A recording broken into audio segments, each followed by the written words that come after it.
तो चलो बच्चों, आज की क्लास स्टार्ट करते हैं। आज की क्लास में हम क्लास 10th के नेक्स्ट चैप्टर जो कि बायोलॉजी का है, कंट्रोल एंड कोऑर्डिनेशन के बारे में डिस्कस करेंगे। यहाँ दो वर्ड है बच्चा, कंट्रोल मतलब जो डिफरेंट एक्टिविटीज, जो डिफरेंट फंक्शनिंग्स आपके बॉडी में हो रहे हैं उसे कंट्रोल कौन कर रहा है। कोऑर्डिनेशन, ब्रेन अगर कोई कमांड दे रहा है, ऑब्वियसली आप कहोगे कि जितने भी फंक्शनिंग है, जो जितने भी एक्शंस हैं, ये सब कंट्रोल करने वाला कौन है? ब्रेन है। बचपन से पढ़ते आ रहे हैं।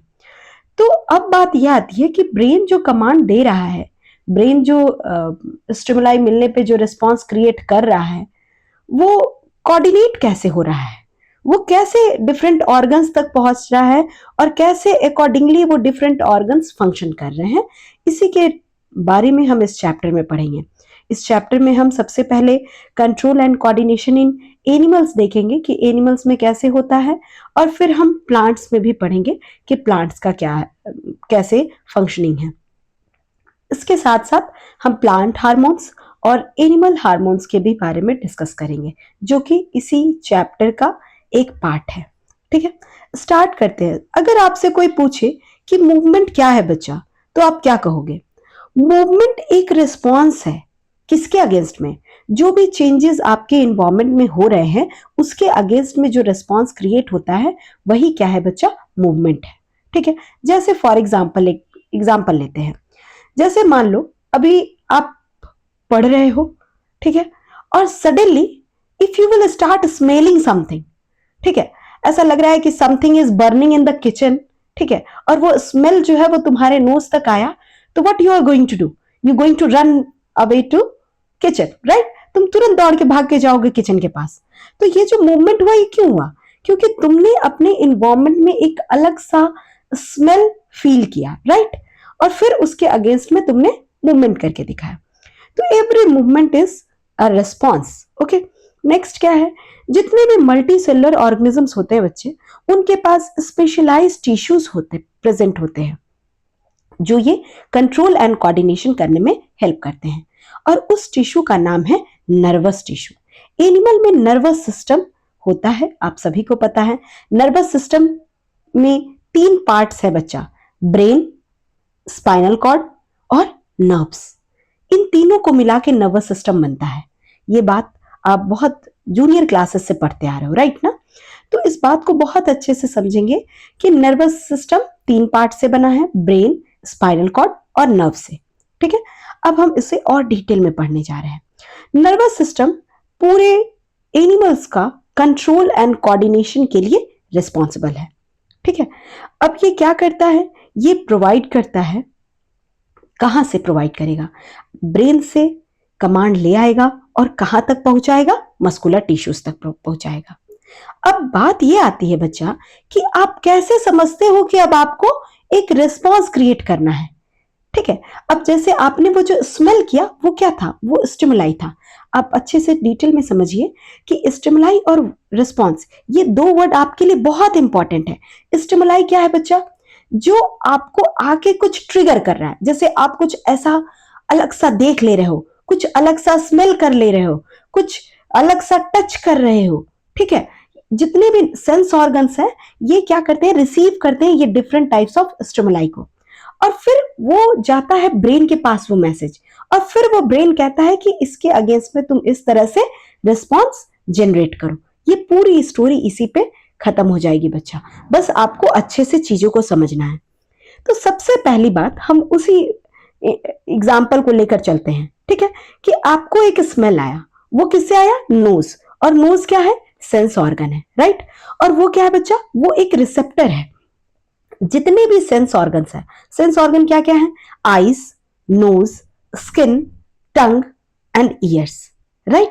ये 5 सेंस ऑर्गन्स है जो कि स्टिमुलस को रिसीव करते हैं। रिसेप्टर मतलब आप समझ रहे हो ना, रिसीव से रिसेप्टर आया। इसके बाद क्या होता है कि ये आप क्लास 8 में आपने पढ़ा था, क्लास 9 में भी पढ़ा था, राइट? और ये क्या है बच्चा? ये है न्यूरॉन। न्यूरॉन क्या है? Smallest unit of nervous tissue, right ना? ये पूरा नर्वस सिस्टम का सबसे छोटा सेल क्या है? वो है न्यूरॉन। ठीक है, तो कहता है, पहले तो आप न्यूरॉन के स्ट्रक्चर को समझ लो। ये है आपका डेंड्राइट वाला पोर्शन, ये है आपका सेल बॉडी, ये है एक्सॉन, और यहां है आपके क्या है, नर्व एंडिंग्स, राइट। अब आप बात को समझिए, आपके सेंस ऑर्गन्स ने रिसीव किया सिग्नल को, फिर वो इंफॉर्मेशन ट्रैवल हुआ किसके थ्रू, डेंड्राइट्स के थ्रू। ये वाला पोर्शन क्या है, डेंड्राइट है, ठीक है, ये एक्वायर हुआ डेंड्राइट के पास। इसके बाद क्या होगा, वहां एक केमिकल रिएक्शन क्रिएट होगा बच्चा, और वो जो केमिकल रिएक्शन सेटअप होगा उससे एक इलेक्ट्रिक इंपल्स जनरेट होगा। बात समझ रहे हो क्या हो रहा है, क्या हो रहा है, इसको एक बार फिर से समझो कि आपके आईज ने किसी चीज को देखा। जस्ट फॉर एग्जाम्पल, अगर तुम कहीं खड़े हो और तुमने देखा कि यहां आग लग गई, तो ये रिसीव किसने किया, आईज ने किया इस रिस्पॉन्स को। ये फिर न्यूरॉन्स के डेंड्राइट्स के थ्रू ये इंफॉर्मेशन रिसीव हुआ। इसके बाद ये गया सेल बॉडी के पास, वहां हुआ प्रोसेसिंग ऑफ इंफॉर्मेशन। अब जब प्रोसेसिंग ऑफ इंफॉर्मेशन होगा तो वहां क्या होगा, वहां केमिकल रिएक्शंस जो हैं वो इलेक्ट्रिक इंपल्स जनरेट करेंगे। जैसे कैसे वायर में इलेक्ट्रिसिटी रन करता है, बिल्कुल उसी तरह से बच्चा क्या होगा, ये डेंड्राइट जो है, ये डेंड्राइट सेल बॉडी तक क्या करेंगे, इंफॉर्मेशन को पहुंचाएंगे, और सेल बॉडी में एक इलेक्ट्रिक इंपल्स जनरेट होगा, और जो ये वायर लाइक एक्सॉन्स है इससे ये इंपल्स कैरी होगा, ठीक है। इसके बाद ये कहां जाएगा, देखिए सेल बॉडी, देन एक्सॉन, और उसके बाद ये नर्व एंडिंग्स के पास पहुंचेगा। कहां पहुंचेगा, नर्व के एंडिंग्स के पास। अभी मैंने आप लोगों को दिखाया था डायग्राम में, बिल्कुल उसी को दिमाग में रखिए आप, ठीक है। उसके बाद वहां क्या होगा, ये जो केमिकल बना था वो रिलीज हो जाएगा, और वो कहां पहुंचेगा, वो जितने मसल सेल्स हैं या ग्लैंड्स हैं जो कि इफेक्ट दिखाएंगे, रिस्पॉन्स जनरेट करेंगे, जो एक्शन जनरेट करेंगे, उनके पास रिलीज हो जाएगा, ठीक है। अब देखिए ये नर्व एंडिंग क्या करेंगे, इन केमिकल्स को रिलीज करेंगे, जो साइनेप्स, अब साइनेप्स क्या है बच्चा, ये एक नर्व एंडिंग और डेंड्राइट के बीच का जो ये गैप है ना बच्चा, इसे ही साइनेप्स कहते हैं, ठीक है। तो ये साइनेप्स के थ्रू ये क्या हो जाएंगे, पास हो जाएंगे, और फिर ये इलेक्ट्रिक इंपल्स कहां चला जाएगा, ये चला जाएगा मसल सेल्स के पास या फिर ग्लैंड्स के पास, ठीक है। ऐसे ये नेक्स्ट न्यूरॉन तक जाएंगे, और फिर डिफरेंट अदर सेल्स, इधर इट इज मसल सेल्स या ग्लैंड्स वगैरह के पास पहुंच जाएंगे, और फिर रिस्पॉन्स जनरेट हो जाएगा। यही पूरा स्टोरी है बच्चा, ठीक है। अब इसके बाद नेक्स्ट इसमें याद रखने वाली बात क्या है, तो नर्वस सिस्टम जो है ये एनिमल्स को हेल्प करता है क्या करने में, चेक करने में, डिटेक्ट करने में कि क्या चेंजेस हो रहे हैं इन्वायरमेंट में, और उसके अकॉर्डिंग उनको रिस्पॉन्स जनरेट करने में, ठीक है। अब इसके बाद क्या है, ये coordination different parts of body में होता है, ठीक है, और ये सर्वाइवल के लिए और साथ ही साथ प्रॉपर फंक्शनिंग के लिए ये बहुत ही इंपॉर्टेंट है बच्चा। Is it clear? चलिए अब इसके बाद हम नेक्स्ट देखते हैं। अब क्या है कि आपके बुक में दो रिसेप्टर्स का नाम दिया है, गस्टेटरी रिसेप्टर्स जो कि टेस्ट बर्ड्स में होते हैं, है ना। अगर आप कहीं भी ये वर्ड देखोगे GUSTA, है ना, तो ये गस्ट वर्ड जो है, गट वर्ड जो है, ये बेसिकली डाइजेस्टिव सिस्टम से रिलेटेड होता है, ठीक है। तो ये गस्टेटरी रिसेप्टर जो है वो टेस्ट से रिलेटेड है, और फैक्ट्री रिसेप्टर्स ये स्मेल से रिलेटेड है, मतलब नोज की बात हो रही है। Is it clear? दोनों क्लियर है? ये टंग की बात हो रही है, ये नोज की बात हो रही है, ये दोनों आप नोट डाउन कर लीजिएगा अच्छे से। ये दो रिसेप्टर है, और भी डिफरेंट रिसेप्टर्स है, जैसे आईज में भी रिसेप्टर्स हैं, ईयर्स में भी रिसेप्टर्स प्रेजेंट है, राइट। अब देखिए यहां बता रहा है बच्चा कि साइनेप्स क्या है, अभी मैंने बताया, ये एक न्यूरॉन, ये दूसरा न्यूरॉन, ठीक है। अब क्या है, इस न्यूरॉन के एंडिंग से और इस न्यूरॉन के बिगिनिंग में ये जो बीच में स्पेस बना है, जो गैप है, ये जो जंक्शन है, जो गैप है न्यूरॉन्स के बीच में, जो उन्हें कम्युनिकेशन करने में, वो जो केमिकल रिलीज हुआ था उसको एक न्यूरॉन से दूसरे न्यूरॉन में ट्रांसफर करने में जो हेल्प कर रहा है, उसे वो जो गैप बना है वो क्या है, वो है साइनेप्स, ठीक है।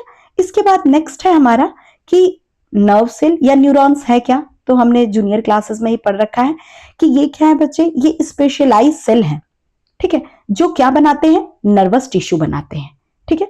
और इनका एक और काम क्या है, यही इलेक्ट्रिक इंपल्स जनरेट करते हैं। और इलेक्ट्रिक इंपल्स कहां जनरेट होता है, सेल बॉडी में। और सेल बॉडी में कैसे जनरेट होता है, तो पहले एक केमिकल रिएक्शन होगा, और उस केमिकल रिएक्शन से क्या जनरेट होगा, इलेक्ट्रिकल इंपल्स जनरेट होगा। अब बात आई बच्चा कि बहुत सारे न्यूरॉन से होते हुए जब एक मसल सेल्स के पास पहुंचेगा वो न्यूरॉन, तो वहां क्या होगा? वहां क्या होता है? वहां न्यूरो मस्कुलर, मतलब न्यूरॉन और मस्कुलर दोनों वर्ड को ध्यान से सुनो। न्यूरॉन और मस्कुलर, ये एक नर्व का एंडिंग है और यहां मसल सेल्स है, ठीक है। ये बन गया है एक जंक्शन। तो neuromuscular junction, junction between the nerve के एंडिंग, मतलब लास्ट पोर्शन, ये वाला पोर्शन, और मसल सेल्स या फाइबर्स के बीच में ये जो जंक्शन बना बच्चा, इसे ही हम क्या कहते हैं? न्यूरोमस्कुलर जंक्शन कहते हैं। नेक्स्ट टॉपिक है आपका कि क्या होता है रिफ्लेक्स एक्शन और ये कैसे होता है। कभी देखे हो सडनली कुछ उड़ता हुआ अगर आंख के पास आ जाता है तो तुरंत आपका आंख क्या होता है? ब्लिंक कर जाता है, राइट? होता है या नहीं होता? अगर सडनली आप किसी से बात कर रहे हो लेकिन आपका हैंड जो है किसी बहुत ही हॉट ऑब्जेक्ट को टच कर ले, तो बिना कुछ सोचे समझे तुम तुरंत अपने हाथ को वहां से हटा लोगे, राइट? ये जो क्विक रिस्पॉन्स या सडन एक्शन जो तुम ले रहे हो किसी पर्टिकुलर स्टिमुलस के अगेंस्ट में, उसे ही रिफ्लेक्स कहते हैं। उसे क्या कहते हैं? रिफ्लेक्स कहते हैं। Some sudden action in response, इसे हम क्या कहेंगे? रिफ्लेक्स कहेंगे, ठीक है। अब क्या कह रहा है बच्चे? अब आगे समझिएगा। अब जो आप जो सोचते हो, ठीक है, जो आप जैसे अभी मैंने कुछ कुछ बताया आपको कि आपने एक स्मेल किया, फिर वो पहुंचा ब्रेन के पास, फिर उसके अगेंस्ट में एक कमांड भेजा कि जाओ दौड़ के जाके चेक करो किचन में। तो ये जो थिंकिंग का प्रोसेस हुआ ना बच्चे, जो आपका दिमाग सोचा, प्रोसेसिंग किया कि आखिर ये स्मेल कौन सा स्मेल है, कैसा स्मेल है, मुझे क्या करना चाहिए, तो ये एक कॉम्प्लेक्स एक्टिविटी है बच्चा। और इसमें क्या है? बहुत सारे कॉम्प्लिकेशंस हैं, ठीक है, और कॉम्प्लिकेटेड इंटरेक्शंस होते हैं नर्व्स के बीच में, है ना, न्यूरॉन के बीच में, ठीक है। तो इससे क्या होता है कि ये एक कॉम्प्लेक्स प्रोसेस है जिसमें थोड़ा टाइम टेकिंग है। आप बात समझ गए? अगर ये कॉम्प्लेक्स प्रोसेस है तो टाइम टेकिंग होगा ही, आप बात समझ ही रहे हो। तो हमें क्या करना है? अब जैसे मान लो अगर कोई तुम्हारा, अभी मैंने कुछ फेंका और जस्ट आपके आंख के पास आया, अब इतना मैं ब्रेन के पास गया और ब्रेन सोचे कि चलो आई लिड्स को क्लोज करो, इतना सोचने में एक टाइम लगेगा, और तब तक वो जो मैंने मान लो कुछ एक पिन फेंका और वो तब तक तुम्हारे आंख के अंदर चला जाएगा। तो उस वक्त क्या चाहिए? उस वक्त तुम्हें इंस्टेंट रिस्पॉन्स क्रिएट करना है बच्चा। तो वो तुम कैसे करोगे, इसी के बारे में हम डिस्कस करेंगे। जनरल सेंस में क्या होता है ना बच्चे, जनरल सेंस में अगर हम देखें तो आप अच्छे से बात को समझिएगा। मैं यहाँ पे राइट डाउन करूंगी और आप एकदम क्लियरली बात को समझिएगा, ठीक है। देखिए क्या होगा, सबसे पहले क्या होता है कि आपके जो सेंस ऑर्गन्स है वहां रिसेप्टर्स लगे हुए हैं। रिसेप्टर्स क्या किए? जो भी स्टिमुलस है उसको रिसीव किए, रिसीव करके वो क्या करेंगे? स्पाइनल कॉर्ड के पास भेजेंगे, ठीक है। स्पाइनल कॉर्ड के बाद कहां जाएगा? ब्रेन के पास। फिर ब्रेन सोचेगा, ठीक है, डिसीजन लेगा, फिर वो न्यूरॉन्स को, मोटर न्यूरॉन्स के थ्रू वो कहां आएगा? मसल सेल्स पे आएगा और फिर ये एक्शन जनरेट होगा। लेकिन जो ये रिफ्लेक्स एक्शन होता है बच्चे, इसमें ब्रेन का रोल खत्म हो जाता है। इसमें सोचने का काम ब्रेन नहीं करता है, डिसीजन लेने का काम ब्रेन नहीं करता है, बल्कि कौन करता है? स्पाइनल कॉर्ड करता है। कौन करता है बच्चे? Spinal cord. अब यहां देखो इस चीज को, तो चीजें बिल्कुल क्लियर हो जाएंगी। नॉर्मल एक्शन में क्या होगा? रिसेप्टर्स, सेंस ऑर्गन्स, कोई भी स्टिमुलस को रिसीव किया, उसके बाद सेंसरी न्यूरॉन्स के थ्रू वो स्पाइनल कॉर्ड के पास गया और ब्रेन जो है वो डिसीजन ले लिया, और जो भी डिसीजन लिया वो मोटर न्यूरॉन्स के थ्रू इफेक्टर्स के पास पहुंचेगा और अकॉर्डिंगली मसल जो है रिस्पॉन्स क्रिएट करेंगे। लेकिन रिफ्लेक्स जो कि क्विक एक्शन है, वो क्या होता है? उसमें क्या होता है?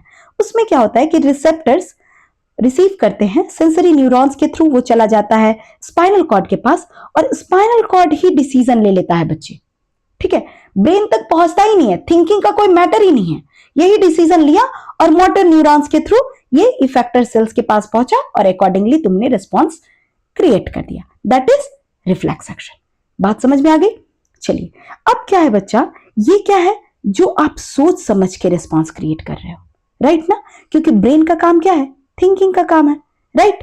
और यहां क्या है? इनवॉलेंट्री रिस्पॉन्स, तुम्हें सोचने का टाइम नहीं मिला, राइट। ये क्या है? ये थोड़ा स्लो हो जाता है, ठीक है। और कॉन्शियस मतलब तुम्हारे सोच समझ के अकॉर्डिंग, जो तुमने सोचा जो समझा अकॉर्डिंगली तुमने एक्शन लिया, तो वो कॉन्शियस हो गया। और ये क्या है, क्विक है बच्चा, और ऑटोमेटिकली हो जाता है। जैसे ये आंख का ब्लिंक हो जाना, कुछ गंदा अगर आंख में पड़ रहा है या फिर कुछ पॉइंटेड पार्टिकल्स आपके आंख के पास आया, तो आप कैसे आंख ब्लिंक करते हो, तो ये क्विक रिस्पॉन्स हुआ और ऑटोमेटिक हुआ, सोचने का समय नहीं लिया इसने, राइट। लेकिन ऐसा नहीं बच्चा कि ब्रेन कुछ नहीं करेगा। रिफ्लेक्स एक्शन में क्या होता है कि ब्रेन जो है उस इंफॉर्मेशन को स्टोर करता है, ठीक है। जो भी इंफॉर्मेशन है ये कहां चला जाता है, ब्रेन के पास। डिसीजन भले ही कौन लेता है, स्पाइनल कॉर्ड लेता है, ठीक है। Decision take place in spinal cord, और ब्रेन क्या करता है, उस इंफॉर्मेशन को स्टोर करता है एज अ मेमोरी, ठीक है। क्योंकि ब्रेन का थिंकिंग प्रोसेसिंग जो है वो स्लो है बच्चा, फास्ट नहीं है, इसीलिए यहां पे डिसीजन कौन ले रहा है, स्पाइनल कॉर्ड ले रहा है। Is it clear. अब आया बात रिफ्लेक्स आर्क क्या है। ये जो तुम सिग्नल को रिसीव कर रहे हो, डिटेक्ट कर रहे हो, ठीक है, जो सिग्नल या इनपुट को रिसीव कर रहे हो और उसके अगेंस्ट में जो आउटपुट एक्शन जनरेट कर रहे हो, क्रिएट कर रहे हो, रिस्पॉन्ड कर रहे हो, इसी प्रोसेस को क्या कहते हैं, रिफ्लेक्स आर्क कहते हैं। Is it clear. देखिए यहां ये रिसेप्टर है, यहां से सेंसरी ऑर्गन, स्किन क्या है, सेंस ऑर्गन है, तो यहां से ये सेंसरी न्यूरॉन्स के थ्रू ये चला गया किसके पास, स्पाइनल कॉर्ड के पास, ठीक है। यहाँ रिले न्यूरॉन्स होते हैं जो ट्रांसफर करते हैं सेंसरी न्यूरॉन्स से मोटर न्यूरॉन्स के पास। रिले रेस सुने हो ना, रिले, वही रिले न्यूरॉन, इस तरह से रिलेट करना, ठीक है। फिर मोटर न्यूरॉन्स का क्या करेंगे, इफेक्टर सेल्स के पास पहुंचा देंगे कि चलो अब आप एक्शन लो अकॉर्डिंगली, ठीक है, जो भी स्पाइनल कॉर्ड ने डिसाइड किया है। चलिए नेक्स्ट हमारा टॉपिक है बच्चा ह्यूमन ब्रेन। ह्यूमन ब्रेन आप सभी जानते हो, लेकिन यहां हम थोड़ा डिटेल में पढ़ेंगे, ठीक है। तो ह्यूमन ब्रेन अभी तक आपने समझा, अभी तक आप जानते हो, ये main control and coordinating centre है बच्चा, main control and coordinating centre, ठीक है। अब आपका जो नर्वस सिस्टम है ना बच्चे, वो दो पार्ट में डिवाइडेड है, एक तो सेंट्रल नर्वस सिस्टम और दूसरा पेरिफेरल। क्लास 9 में भी पढ़ाया था। क्लास 9 में पेरिफेरल का मतलब मैंने क्या कहा था, जो साइड में प्रेजेंट हो, राइट, साइड में। और सेंटर का मतलब तो तुम समझ ही रहे हो, जो सेंटर में प्रेजेंट हो। तो सेंटर में क्या है, ब्रेन है और स्पाइनल कॉर्ड है, राइट।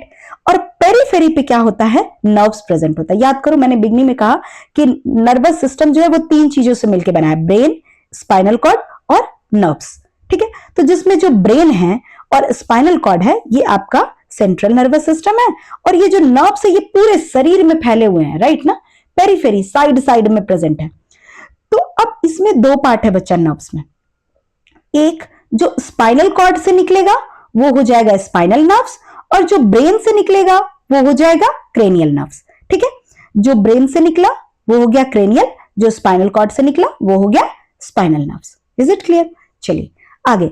अब हमारा जो ब्रेन है बच्चा वो 3 पार्ट में डिवाइडेड है, फोर ब्रेन, मिड ब्रेन और हिंड ब्रेन। हिंड मतलब पीछे, मिड मतलब बीच, फोर मतलब आगे की तरफ, ठीक है।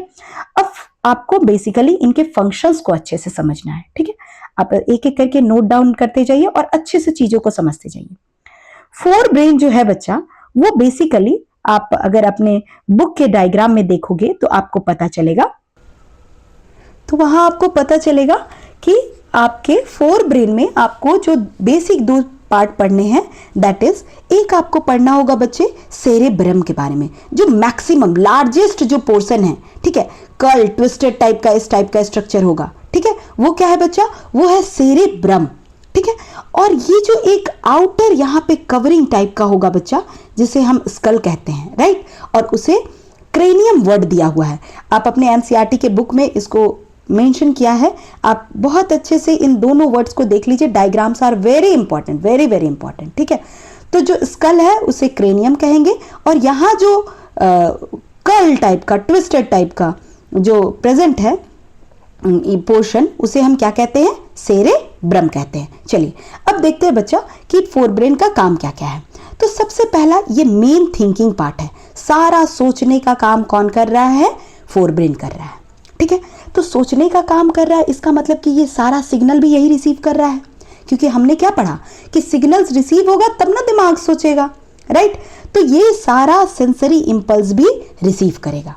चाहे वो ईयर से हो, चाहे नोज से हो, या फिर आई से हो, या फिर टेस्ट बर्ड से हो, राइट। ये सारे सेंसरी इंपल्स कौन रिसीव करेगा बच्चा? फोर ब्रेन रिसीव करेगा। साथ ही साथ प्रोसेसिंग भी इसी में हो रहा है, ठीक है, क्योंकि थिंकिंग ये कर रहा है तो प्रोसेसिंग भी यही करेगा। इंटरप्रिटेशन मतलब प्रोसेसिंग, ठीक है। सेंसरी न्यूरॉन्स जो हैं वो सिग्नल्स रिसीव किए, उसके बाद इन्होंने ब्रेन के पास भेजा। ब्रेन में बेसिकली कौन से पार्ट को भेजा? फोर ब्रेन को भेजा। फोर ब्रेन ने क्या किया? इंटरप्रेट किया, मतलब प्रोसेस किया, ठीक है, और फिर अकॉर्डिंगली उसने एक्शन प्रोवाइड किया।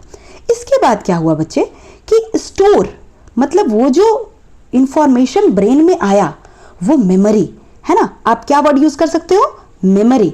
ये मेमोरी का भी, मेमोरी आपका जो स्ट्रांग होता है वो, इससे क्या पता चल रहा है कि आपका फोर ब्रेन स्ट्रांग है। अगर किसी का मेमोरी स्ट्रांग है तो क्या कहेंगे? उसका फोर ब्रेन स्ट्रांग है, राइट। फिर अभी हमने जस्ट डिस्कस किया कि डिसीजन कौन ले रहा है? फोर ब्रेन ले रहा है, ठीक है। और जितने भी वॉलेंट्री एक्शंस हैं, ठीक है, वॉलेंट्री मतलब वॉलेंटियर वर्ड से वॉलेंट्री आया है बच्चे। वॉलेंटियर मतलब जो अपनी इच्छा से काम करते हैं, है ना, बिना किसी के दबाव में आए, है ना। किसी प्रोग्राम वगैरह में तुम कहते हैं लोग कि वॉलेंटियर से का रोल प्ले करोगे, मतलब वॉलेंटियर्स मतलब अपनी इच्छा से सेवा देना, है ना। तो जब भी अकॉर्डिंग टू योर विल हो, आपने ये वर्ड क्लास 9 में भी पढ़ा था, है ना, ये नया वर्ड नहीं है आपके लिए। तो वॉलेंट्री मसल्स क्या है बच्चा? वैसे मसल्स जो कि आपके विल के अकॉर्डिंग, आपके सोचने के अकॉर्डिंग, जैसा आप चाहते हो वैसा मूवमेंट जो प्रोवाइड करते हैं, उन्हें वॉलेंट्री मसल्स कहते हैं। तो आपने रिसीव किया सिग्नल, आपने उस पर सोचा और फिर आपने रिस्पॉन्स जनरेट किया और फिर आपके अकॉर्डिंग मसल्स में मूवमेंट हुआ, राइट। समझ गए? सारा काम कहाँ हुआ? फोर ब्रेन में हुआ। इस तरह से इसको याद कर लो रिलेट करके। उसके बाद वो जो आपने एक्शन किया उसका एक मेमोरी भी जाके स्टोर हो गया, ठीक है। इसके बाद हमने क्या देखा कि ये क्या कर रहा है? ये सेंसेशन ऑफ फीलिंग फुल, मतलब बच्चे कि आप जब हंग्री होते हो, ठीक है, तो हंगर जो है बच्चा ये क्या है? ये इनवॉलेंट्री है, लेकिन जब तुम खाने के बाद फुल फील कर रहे हो, ठीक है, ये क्या हो गया? इनवॉलेंट्री एक्शन है। तो फोर ब्रेन बेसिकली क्या कर रहा है? वॉलेंट्री एक्शंस को मैनेज कर रहा है, राइट ना। वॉलेंट्री एक्शंस को मैनेज कर रहा है। इस तरह से आप समझोगे। ये एक इंपॉर्टेंट लाइन है, इसको समझिएगा कि जब भी आप हंग्री होते हो तो आप खाना खाने के बाद जब एक सेंसेशन ऑफ फीलिंग फुल, मतलब खाना खाते खाते अब लग रहा है कि बस अब इससे ज़्यादा नहीं खा पाऊंगा, ये कौन बता रहा है आपको? ये आपका फोर ब्रेन आपको बताता है। Is it clear?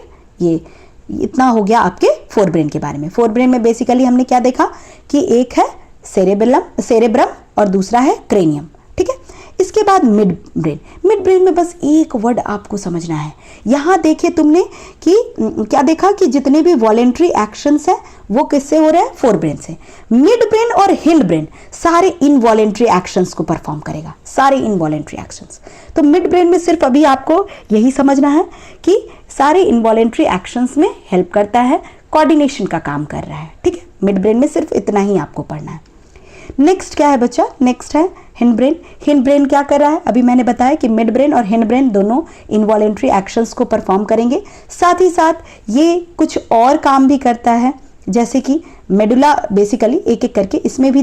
अब मिड ब्रेन में सिर्फ मिड ब्रेन है। अब जो हिंड ब्रेन है उसका 3 पार्ट, पोन्स, मेडुला और सेरेबेलम, ठीक है। हम सबसे पहले मेडुला, फिर सेरेबेलम, फिर पोन्स के बारे में पढ़ेंगे।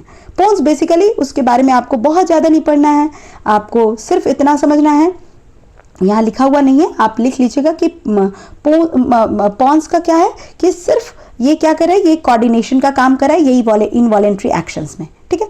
अब मेडुला का एक्शन पढ़ते हैं, ठीक है। मेडुला क्या क्या कर रहा है बच्चा? ये ब्लड प्रेशर को कंट्रोल कर रहा है, vomiting, swelling, in straight line मतलब कि स्ट्रेट लाइन में चलना, ठीक है, बैलेंसिंग, यहाँ पे होगा बैलेंस, ठीक है, बैलेंस प्रोवाइड करना, ठीक है, और स्लाइवेशन, ये सब कौन करवा रहा है बच्चा? ये सब मेडुला करवा रहा है। ओवरऑल अगर आपसे कोई कहे तो जितने भी इनवॉलेंट्री एक्शंस है बच्चा, इधर इट इज ब्लड प्रेशर और इट इज स्लाइवेशन, या फिर हम कहें कि कोई भी इनवॉलेंट्री एक्शंस जो हैं वो कौन करवा रहा है? ये सब मेडुला करवा रहा है, ठीक है। स्वेलिंग मतलब स्वॉलोइंग मतलब बच्चे चीजों को निगलना, है ना। ये सब कौन करवा रहा है? मेडुला करवा रहा है, ठीक है। अब इसके बाद बच्चा क्या है, सेरेबेलम का काम क्या है? ये जो तुम सीधा चलते हो बच्चा, ठीक है, एक स्ट्रेट लाइन में चलते हो, या फिर कहें कि ये जो तुम्हारे अंदर एक कैपेसिटी है कि तुम बैलेंस बनाते हो, है ना, बैलेंस बनाते हो अपने बॉडी का या फिर अपने पोस्चर का, ठीक है। तो ये सब कौन करता है? सेरेबेलम करता है। जो तुम एक स्ट्रेट लाइन में चल रहे हो, बाईसाइकिल चला पा रहे हो, एक पेंसिल गिरा हुआ है तो कैसे उसको बेंड करके और उठाकर और फिर सीधे खड़े हो गए, ये सब कौन करवाएगा? सेरेबेलम करवाएगा। साथ ही तुमने क्या देखा कि फोरब्रेन जो है वो एक वॉलेंट्री एक्शन तो जनरेट कर दिया कि हाँ ठीक है, ये एक्शन मसल जो है वो क्या करेगा? परफॉर्म करेगा। अब ये मसल्स फंक्शंस कैसे करेंगे? तो उसको प्रिसाइज करने के लिए, उसको क्या कहेंगे, परफॉर्म करने के लिए सेरेबेलम जो है वो हेल्प करता है।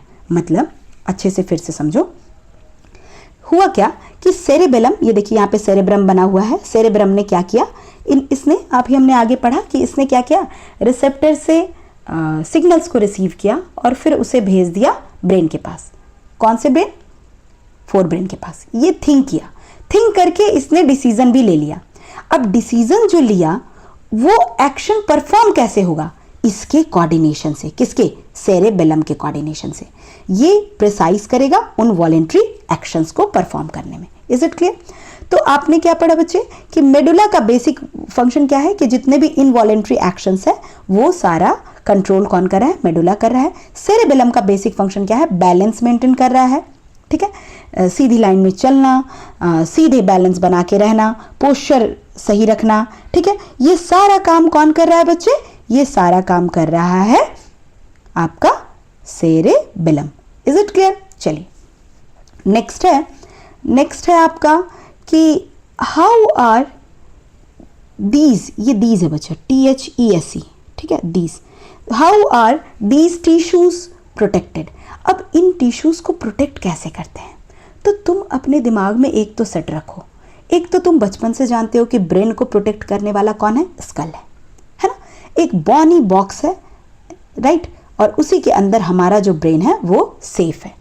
इसके साथ साथ बच्चा एक फ्लूइड फिल्ड बलून है। ये करता क्या है? तुम्हें जब झटका लगता है सिर पे, है ना, जब शॉक लगता है ना, अचानक से चल रहे हो और टकरा गए कहीं से, ठीक है, तो ऐसा नहीं कि तुम्हारा, एक बात आपको पता है ना कि brain is the most delicate organ, है ना, ब्रेन, हार्ट, ये सब बहुत ही डेलिकेट ऑर्गन है बच्चा। तो इसको प्रोटेक्ट करने के लिए एक फ्लूइड फिल्ड बलून है। ये क्या करता है बच्चे कि जब आपके सिर पे कोई चोट वगैरह लगती है तो ये उस शॉक को एब्जॉर्ब कर लेता है, ठीक है। कौन एब्जॉर्ब करता है? ये जो फ्लूइड फिल्ड बलून है, ये फिजिक्स वाला मैटर है बच्चा, ठीक है। ये क्या करता है? ये शॉक को एब्जॉर्ब कर लेता है और जिससे ब्रेन पे, सेरेबेलम पे या फिर सेरेब्रम पे कोई इफेक्ट नहीं आता है, ठीक है। इसके साथ साथ अगर आपसे पूछा जाए तो 3 आपने पढ़ा, पहला क्या है? स्कल, दूसरा क्या है? फ्लूइड फिल्ड बलून, और तीसरा है बच्चा वर्टिब्रे कॉलम। इसका काम क्या है? ये जो स्पाइनल कॉर्ड आ रहा है बच्चा, ये किसमें सेफ है? ये वर्टिब्रे कॉलम में सेफ है, राइट ना, जो बैकबोन कहलाता है। तो आपने यहां पढ़ लिया कि 3 ऐसे ऑर्गन्स हैं जो हमारे नर्वस टिश्यूज को प्रोटेक्ट करते हैं। Is it clear? चलिए अब हम पढ़ रहे हैं बच्चा, यही ब्रेन के ही फिर से दे रखा है, it's okay, no issue. Next हमारा क्या है?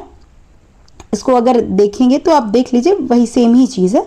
इसके बाद नेक्स्ट है हमारा कि ये जो how does the nervous tissue cause action, है ना, कि ये जो नर्वस टिश्यू है ये एक्शन कैसे परफॉर्म कर रहा है। तो आप बात को एकदम इजीली समझिए। हो क्या रहा है बच्चा कि ये क्या कर रहा है? कलेक्ट कर रहा है सबसे पहले इंफॉर्मेशन को, उसके बाद एक प्रोसेसिंग कर रहा है और उससे एक डिसीजन जनरेट कर रहा है। अब वो जो पर्टिकुलर डिसीजन है बच्चा, ये DSCI है, डिसीजन है, वो क्या होगा? वो इंफॉर्मेशन फिर डिफरेंट नर्व्स में ट्रैवल करेगा, राइट ना, वो डिफरेंट नर्व्स में ट्रैवल करेगा। देखिए हुआ क्या, ध्यान से समझिएगा। हो क्या रहा है कि जो आपके रिसेप्टर्स हैं, वो डिफरेंट डिफरेंट इंफॉर्मेशंस को गैदर कर रहे हैं, ठीक है। और वो इंफॉर्मेशंस को कलेक्ट करने के बाद वो कहाँ भेज रहे हैं बच्चा, वो भेज रहे हैं स्पाइनल कॉर्ड के पास, और फिर भेज रहे हैं ब्रेन के पास, राइट।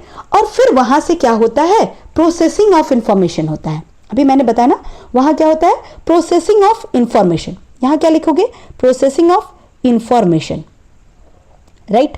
इंफॉर्मेशन का प्रोसेसिंग हुआ, ठीक है।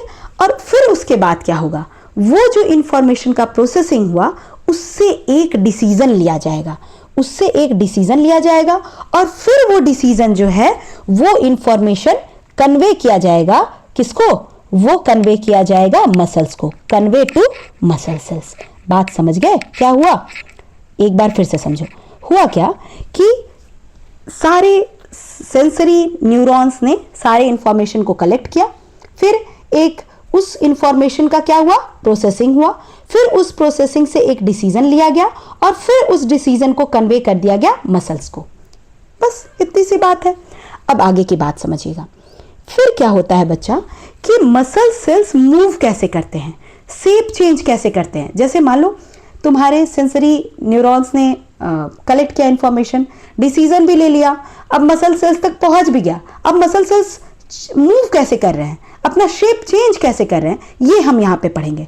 तो मसल सेल्स के पास बच्चे एक स्पेशल प्रोटीन होता है, एक्टिन और मायोसिन, जो आपको पढ़ना नहीं है, आपको सिर्फ क्या पढ़ना है कि स्पेशल प्रोटीन होता है किसके पास, मसल सेल्स के पास। मसल सेल्स के पास स्पेशल प्रोटीन होता है जो उन्हें शेप चेंज करने में हेल्प करता है, और साथ ही साथ ये क्या करता है, रिस्पॉन्स जनरेट करता है, मूवमेंट क्रिएट करता है, राइट। और ये किससे इन्फ्लुएंस्ड होता है, इलेक्ट्रिकल इंपल्स से इन्फ्लुएंस्ड होता है, राइट। अभी जस्ट आगे जो तुमने पढ़ा ना वही चीज़ है यहाँ पे कि इलेक्ट्रिकल इंपल्स कहाँ आया, मसल सेल्स में आया। मसल सेल्स के पास क्या है, स्पेशलाइज्ड प्रोटीन है। जैसे ही उसने रिसीव किया सिग्नल को, अब ये स्पेशलाइज्ड प्रोटीन जो है वो एक्शन में आएंगे, और उसके बाद वो अपना शेप चेंज करने लगेंगे। Is it clear. चलिए नेक्स्ट है कि अब यहाँ पे कुछ आपको दिया हुआ है की पॉइंट्स कि ब्रेन जो है वो कंट्रोल और कोऑर्डिनेशन, मतलब main control and coordinating part है। फिर दूसरा क्या है, सारे इंफॉर्मेशन को रिसीव करने के बाद उसको प्रोसेस करके अकॉर्डिंगली एक्शन को जनरेट करता है, ठीक है। 3 बेसिक टिश्यूज हैं जो कि ब्रेन है, स्पाइनल कोड में है, और कहाँ है, नर्व्स में है, ठीक है। ये सारा मिलके और कंट्रोल एंड कोऑर्डिनेशन प्रोवाइड करते हैं। नेक्स्ट हमारा अब टॉपिक है बच्चा कोऑर्डिनेशन इन प्लांट्स। अब कोऑर्डिनेशन इन प्लांट्स कैसा होता है, क्या प्लांट्स के पास नर्वस टिश्यू होता है, नहीं, ऑब्वियसली नॉट। तो प्लांट कैसे एक्शन जनरेट करते हैं, प्लांट कैसे रिस्पॉन्स करते हैं, इसी के बारे में हम पढ़ेंगे बच्चा, ठीक है। तो सबसे पहले तो एक एग्जांपल से समझते हैं कि तुमने छुई मुई का प्लांट देखा होगा, जिसे हम सेंसिटिव या फिर टच मी नॉट प्लांट कहते हैं, जो कि किस फैमिली से, ये बहुत इंपॉर्टेंट है बच्चा, मिमोसा फैमिली से बिलोंग करता है, ठीक है। जो बेसिकली क्या है कि जैसे टच करो उसके लीव्स क्या हो जाते हैं, क्लोज हो जाते हैं। क्या ये ग्रोथ से रिलेटेड है, नहीं, ये ग्रोथ से रिलेटेड नहीं है। तो ध्यान देना, ये जो प्लांट है, ये जो मूवमेंट क्रिएट करते हैं बच्चा, ये 2 टाइप के होते हैं। पहला, या तो वो ग्रोथ से डिपेंडेंट होता है या तो ग्रोथ के इंडिपेंडेंट होता है। Is it clear. या तो वो ग्रोथ से डिपेंडेंट होगा या तो ग्रोथ के इंडिपेंडेंट होगा।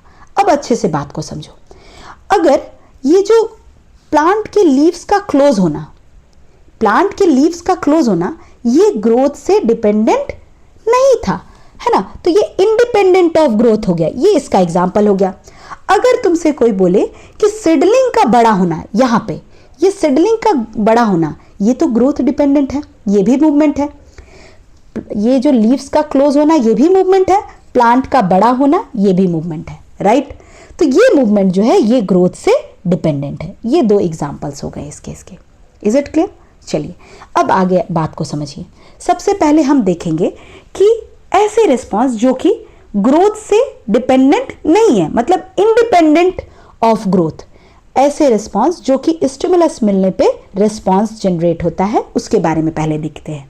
तो ये क्या है, इसमें कोई ग्रोथ इन्वॉल्व नहीं होता है, ठीक है। ये रिस्पॉन्स कैसे जनरेट होते हैं बच्चा, ये जनरली जनरेट होते हैं जब आपको जब प्लांट को कोई भी स्टिमुलस मिलता है, जैसे कि तुमने टच मी नो प्लांट को टच किया और उसने स्टिमुलस लिया और फिर उसने अपना इलेक्ट्रिकल केमिकल मीन्स के थ्रू एक रिस्पॉन्स जनरेट किया और जिससे उसके लीव्स क्या हो गए, क्लोज हो गए, राइट।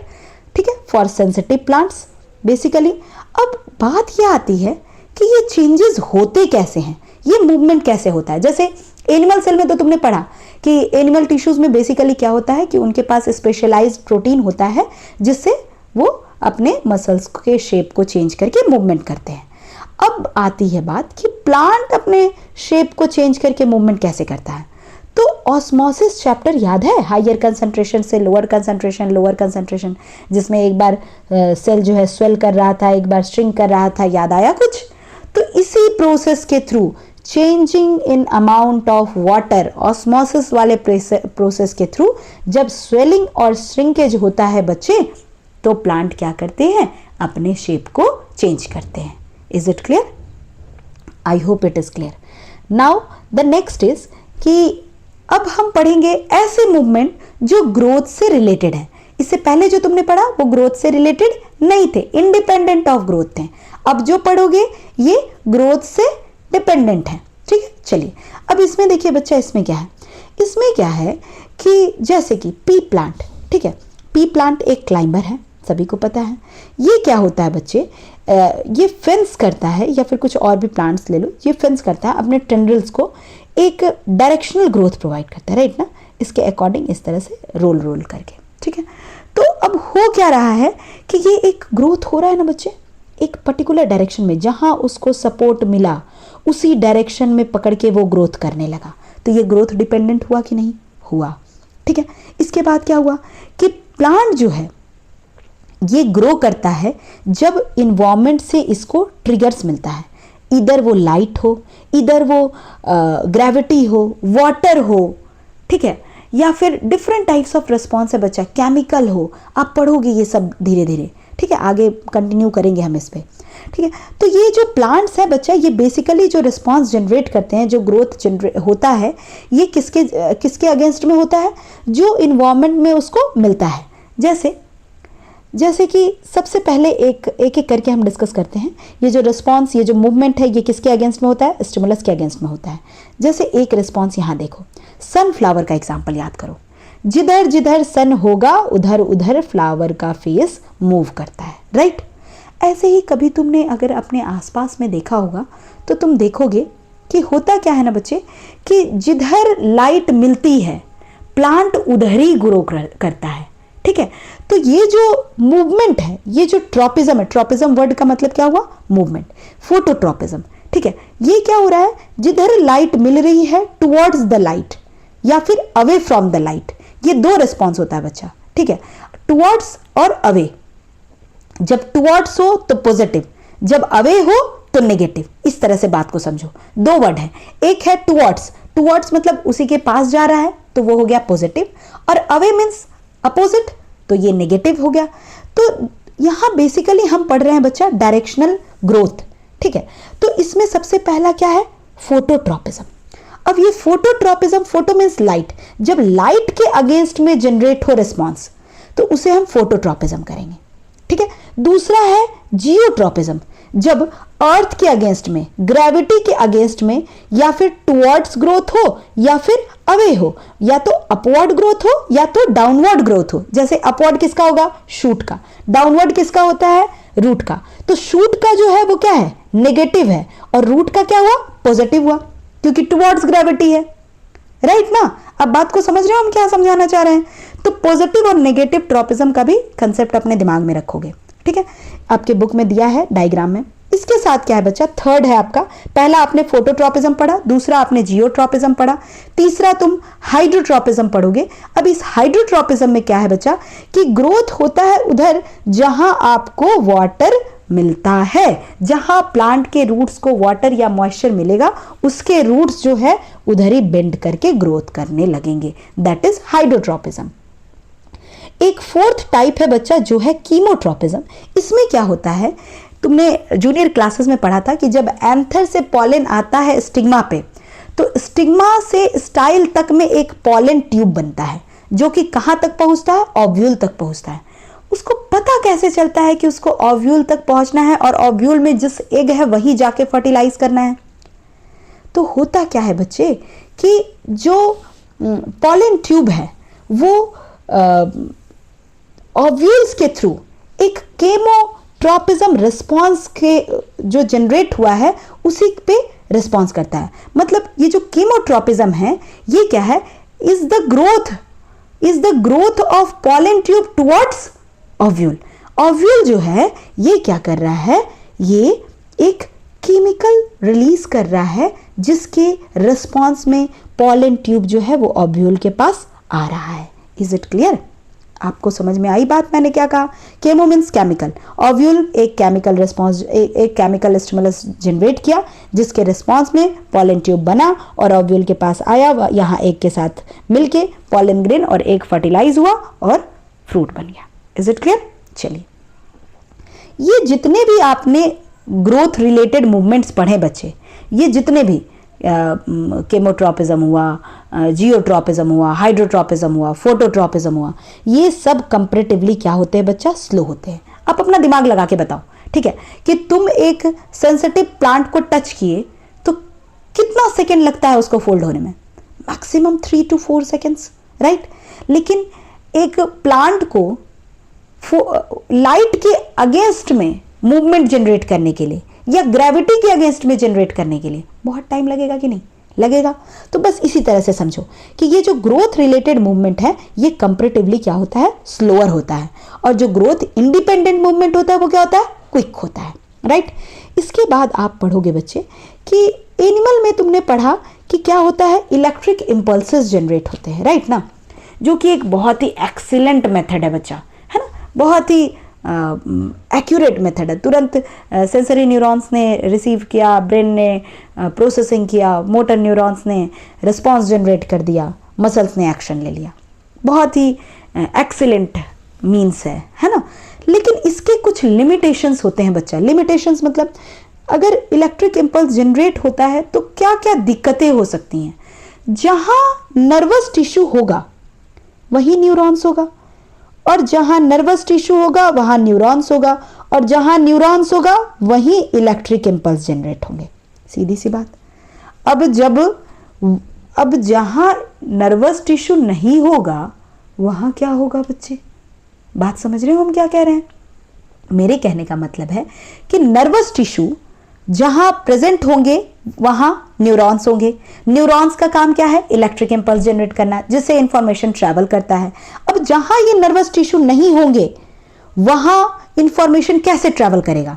तो यही एक लिमिटेशन है कि ये वहीं it reaches only to those cells जहां नर्वस टिश्यू प्रेजेंट है या कनेक्टेड है। इसके साथ साथ दूसरा क्या है कि ये बहुत स्लो होता है बच्चा। एक रिस्पॉन्स लेने के बाद ये एक पॉज लेता है। एक रिस्पॉन्स जनरेट करने के बाद ये क्या करता है? ये एक टाइम लेता है रीसेट होने के लिए, ठीक है? तो ये कंटिन्यूएशन में क्रिएट नहीं कर सकता है, can not create continuously electric impulse. तो फिर क्या होगा?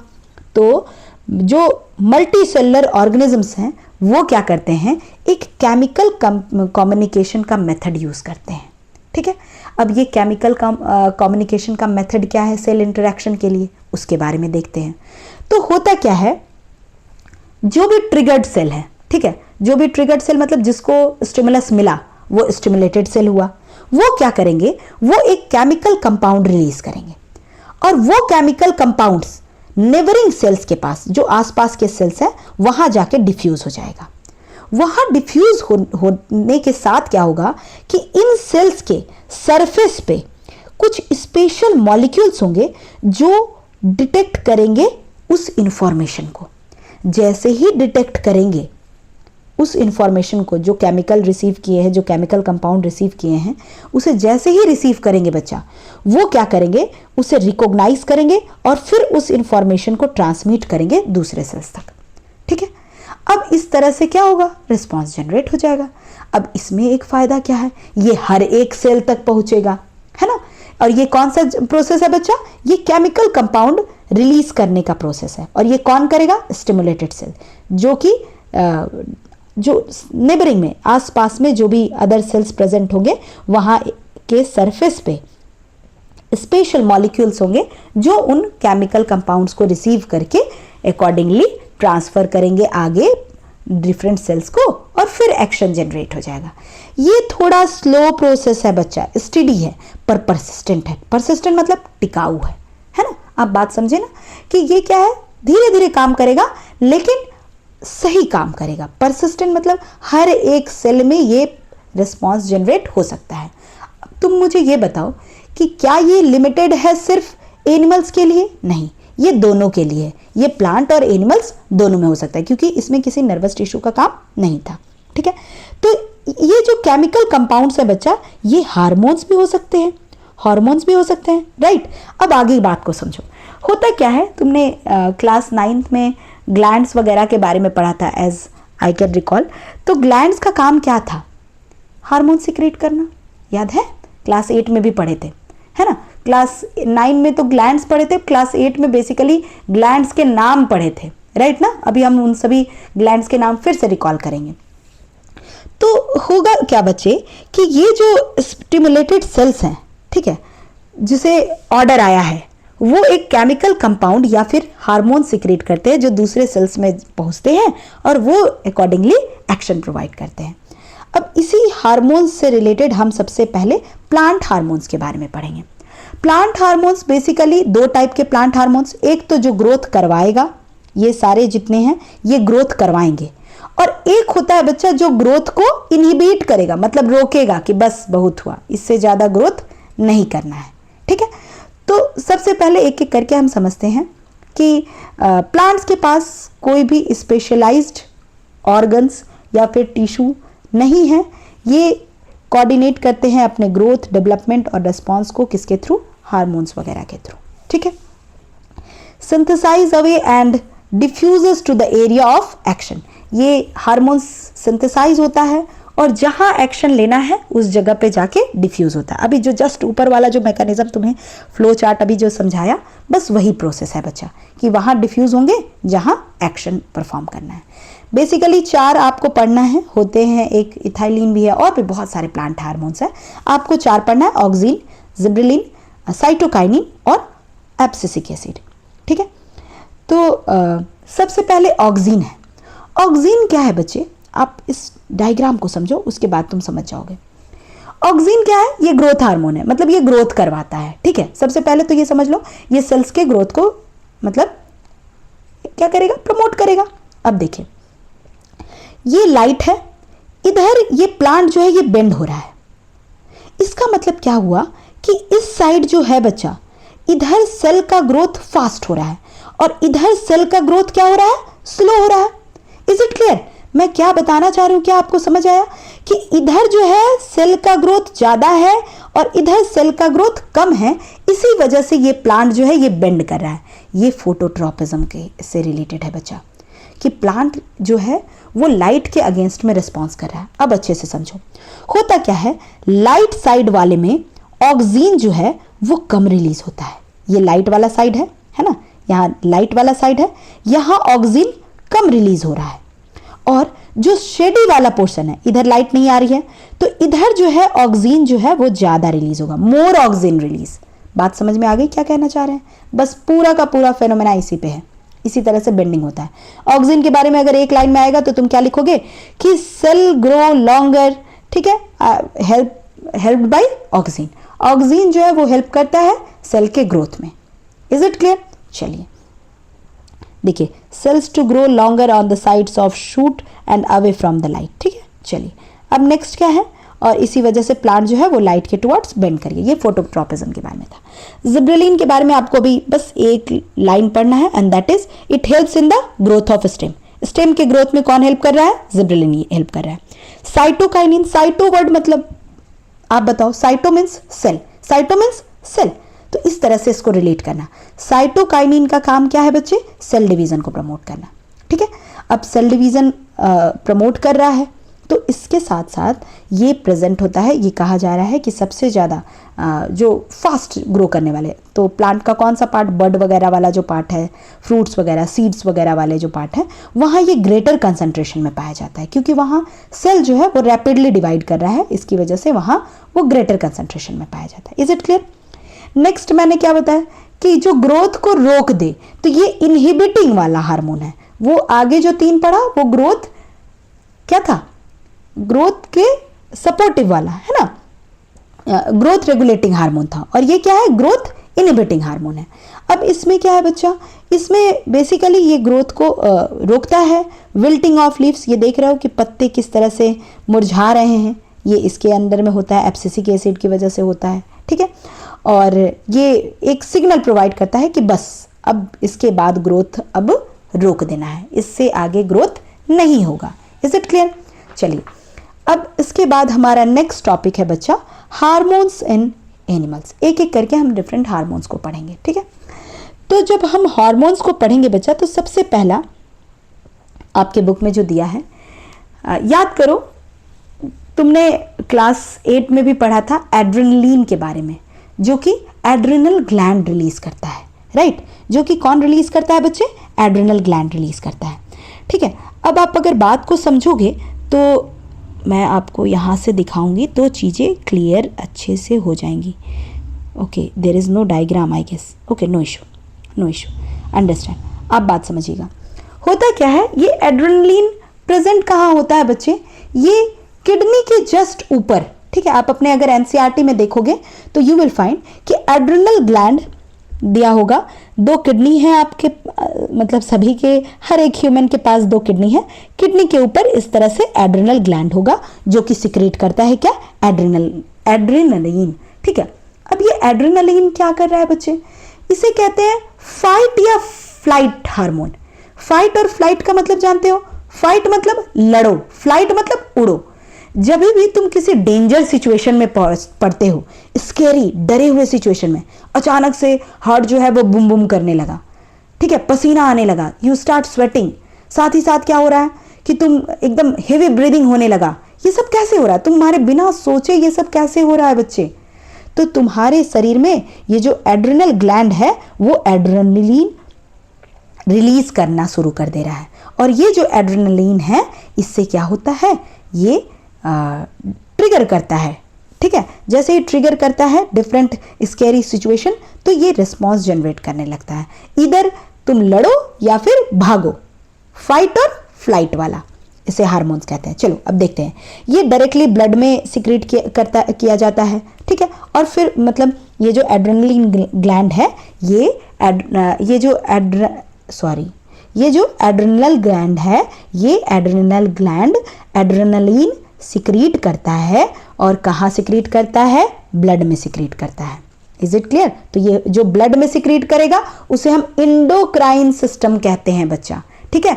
ब्लड में जो सिक्रीट करेगा उसे क्या कहते हैं, एंडोक्राइन सिस्टम, ठीक है। चलिए, हार्मोन्स बेसिकली ब्लड में ही सिक्रीट करते हैं, मतलब सिक्रीट होते हैं, इसीलिए ये सारे एंडोक्राइन ग्लैंड्स हम पढ़ेंगे। आप ध्यान दीजिएगा, एंडोक्राइन ग्लैंड या फिर एंडोक्राइन सिस्टम के बारे में अगर आ गया तो आप कहोगे ये क्या होते हैं, डायरेक्टली ब्लड में सिक्रीट होते हैं, ठीक है। चलिए आगे देखिए, नेक्स्ट है कि ये पहुंचता है अपने टारगेट ऑर्गन्स या फिर टिश्यूज के पास, और फिर वो हार्ट का बीट स्ट्रांग कर देता है, और ज़्यादा ऑक्सीजन चाहिए होता है मसल्स को, ठीक है। ब्लड क्या करता है बच्चे, ओके, अब ब्लड जो है वो डाइजेस्टिव सिस्टम के स्किन पे कम पहुंचता है, और कहाँ ज़्यादा पहुंचने लगता है, मसल्स के आर्टरी, स्मॉल आर्टरीज के पास। क्यों? क्योंकि अब मसल्स को एक्शन परफॉर्म करना रहता है, या तो वो लड़ेगा या तो भागेगा। तो जितना डाइजेस्टिव सिस्टम के पास जो ब्लड था वो सारा वहां से उठ के कहाँ जाता है, मसल्स के पास, ताकि या तो तुम लड़ो या तो भागो। बात समझे? नेक्स्ट क्या है, फिर ये डाइवर्ट हो जाता है ब्लड स्केलेटल मसल्स के पास, वही सेम जो अभी मैंने बताया। नेक्स्ट क्या है, ब्रीदिंग रेट बढ़ जाता है, ठीक है। डायफ्राम जो है वो कॉन्ट्रैक्ट करने लगेगा, रीब्स के मसल्स कॉन्ट्रैक्ट करने लगे, अजीब तुम्हें फीलिंग आएगा, लगेगा क्या हो रहा है ना। वो जो डर वाला माहौल होता है बच्चा, बस उसी को समझ लो। और वो डर वाला माहौल कौन क्रिएट कर रहा है तुम्हारे शरीर में, एड्रेनलिन, ठीक है। अब ये क्या है, ये पार्ट है, ये प्लांट नहीं बाबू, इसमें लिख लेना पार्ट। ये क्या है, पार्ट ऑफ एंडोक्राइन सिस्टम, ठीक है। फाइट और फ्लाइट सिचुएशन क्रिएट करता है, और ये कौन रिलीज करता है? एड्रिनल ग्लैंड रिलीज करता है। दैट्स इट, इतना ही पढ़ना था तुम्हें। नेक्स्ट है आपका थायरॉक्सिन और ग्रोथ हार्मोन्स के बारे में पढ़ोगे। थायरॉक्सिन कौन सिक्रीट करेगा बच्चा? तो थायरॉक्सिन रिलीज कर रहा है थायराइड ग्लैंड, और ग्रोथ हार्मोन्स कौन रिलीज कर रहा है? पिट्यूटरी ग्लैंड, ठीक है। ये तुमने क्लास 8 में पढ़ रखा है कि pituitary gland growth hormone secrete करता है। अगर ये ज्यादा सिक्रीट हो जाता है तो गिगैटिज्म हो जाता है, कम सिक्रीट होगा तो क्या हो जाएगा बच्चे? ड्वार्फिज्म हो जाएगा। क्या हो जाएगा? कम सिक्रीट, डिफिशियंसी मतलब कम, डिफिशियंसी मतलब कम secretion of growth hormones leads to dwarfism, मतलब छोटे हाइट के लोग, बहुत, है ना, जो बौने कहते हैं हम लोग, है ना, ड्वार्फिज्म, ये ड्वार्फिज्म, ठीक है। नेक्स्ट क्या है? ये रेगुलेट करता है ग्रोथ और डेवलपमेंट ऑफ डिफरेंट ऑर्गन्स को भी, ठीक है। नेक्स्ट हमारा था थायरॉक्सिन। थायरॉक्सिन जो है वो बेसिकली क्या रेगुलेट करता है बच्चा? आप याद करिए, सारा क्लास 8 वाला ही है। ये रेगुलेट करता है डिफरेंट मेटाबॉलिज्म्स को। Metabolisms you know, different types of chemical reactions happening in our body, ठीक है। जैसे कि कार्बोहाइड्रेट, प्रोटीन और फैट्स के मेटाबॉलिज्म हमने पढ़ा था डाइजेशन में, है ना। तो ये सारे मेटाबॉलिज्म को रेगुलेट कर रहा है। साथ ही साथ ये क्या कर रहा है बच्चा?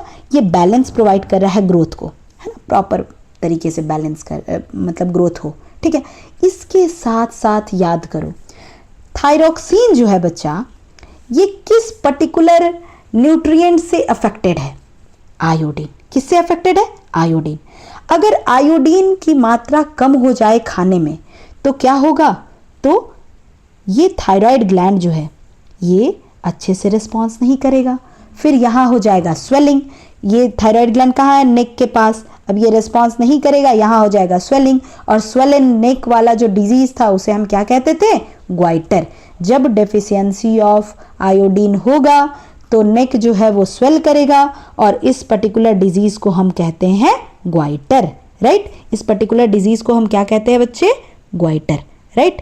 ये आप लिख लीजिएगा, डेफिशिएंसी से ग्वाइटर होता है। चलिए, नेक्स्ट है टेस्टोस्टेरोन। टेस्टोस्टेरोन बेसिकली किस में पाया जाता है? मेल्स में पाया जाता है। सेकेंडरी सेक्सुअल डेवलपमेंट में हेल्प करता है। जैसे कि अगर हम कहें कि प्यूबर्टी के पहले टेस्टोस्टेरोन रिलीज होता है, नो, ये सब टेस्टोस्टेरोन और प्रोजेस्टेरोन, ये दोनों के बारे में, एस्ट्रोजन, सॉरी, ये एस्ट्रोजन और टेस्टोस्टेरोन दोनों प्यूबर्टी के बाद रिलीज होता है, इतना ध्यान में रखेंगे, ठीक है। और जो पहले डेवलपमेंट हुआ था वो नॉर्मल सेक्सुअल डेवलपमेंट था, और जब पुबर्टी के बाद जो डेवलपमेंट होता है उसे हम कहते हैं secondary sexual development. Primary sexual development जो आपका पुबर्टी से पहले हुआ, जो आपने एडोलेसेंस पढ़ा था, याद करो क्लास 8 में। क्लास 8 में तुमने एडोलेसेंस पढ़ा था, पुबर्टी वर्ड पढ़ा था, उसी के बारे में हम डिस्कस कर रहे हैं। तो टिल 12-13 वाला एज से पहले जो डेवलपमेंट हुआ वो प्राइमरी था। अब उसके बाद जो ग्रोथ होता है वो सेकेंडरी डेवलपमेंट होता है ना। सेकेंडरी डेवलपमेंट में हमने कुछ कुछ चेंज इन बॉडी शेप्स पढ़े थे, है ना, और डिफरेंट रिस्पॉन्सेज पढ़े थे हमने, है ना। तो वही है यहाँ पे। तो इसमें ये क्या कर रहा है बच्चा?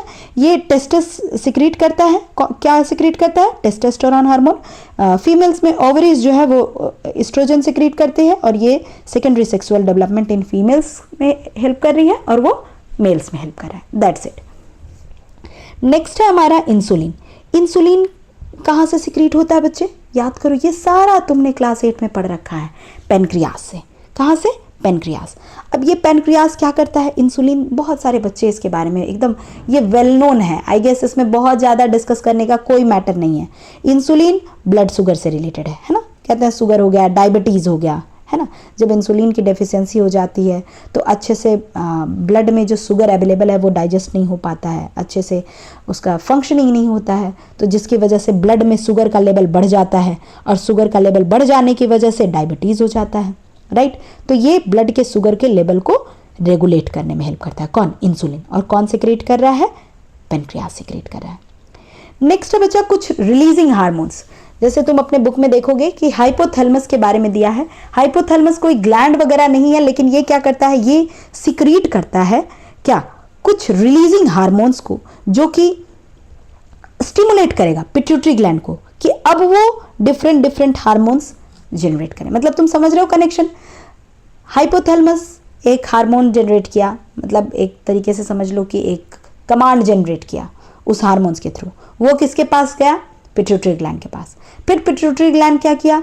एक रिस्पॉन्स, मतलब उसको समझा कि क्या है, स्टिमुलेट किया पिट्यूटरी ग्लैंड को।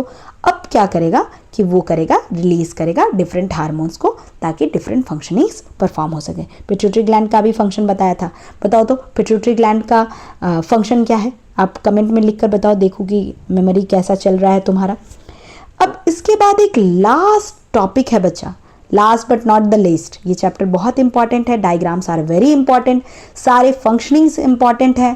पूरा चैप्टर जो है वो सिर्फ और सिर्फ रिस्पॉन्स और स्टिमुलस को अगर आप समझ गए अच्छे से तो पूरा चैप्टर क्लियर हो जाएगा। ठीक है, तो हम अपने लास्ट टॉपिक को समझते हैं। ये है फीडबैक, है ना। फीडबैक मतलब पता है ना, सब कुछ हो जाने के बाद लास्ट में जो आप अपना रिस्पॉन्स देते हो, दैट इज फीडबैक। ठीक है, तो फीडबैक मैकेनिज्म क्या है कि कितने अमाउंट में हार्मोन्स रिलीज होगा और कब रिलीज होगा। ठीक है, टाइम और अमाउंट, कितने अमाउंट में रिलीज होगा और कब रिलीज होगा, ये कैसे पता चलता है? ये पता चलता है बच्चा फीडबैक मैकेनिज्म से। ठीक है, और ये जो बैलेंस बनता है इसे हम कहते हैं होम्योस्टेसिस। होम्योस्टेसिस मतलब ना तो ज़्यादा जनरेट हो जाए, है ना तो बहुत ज़्यादा हार्मोन सिक्रेट हो जाए, ना तो बहुत कम हो जाए। तो इसका ये जो बैलेंस बन रहा है बच्चा, इसे हम होम्योस्टेसिस कहते हैं। ठीक है, और ये हो गया फीडबैक मैकेनिज्म। इस तरह से तुम्हारा चैप्टर यहाँ खत्म हो गया। Chapter is very important, keep it in mind. ठीक है, soon I am going to upload the question answers of the chapter also. ठीक है, by that time if you like the video, do like, share with your friends. If you haven't yet subscribed the channel, do subscribe. If you are having any queries related to this topic or any other topic, you can ask in comment. कोई भी आपको दिक्कत हो, कोई भी question हो, अभी तक जो भी पढ़ा, तो you can ask in comment. Okay, see you in the next video.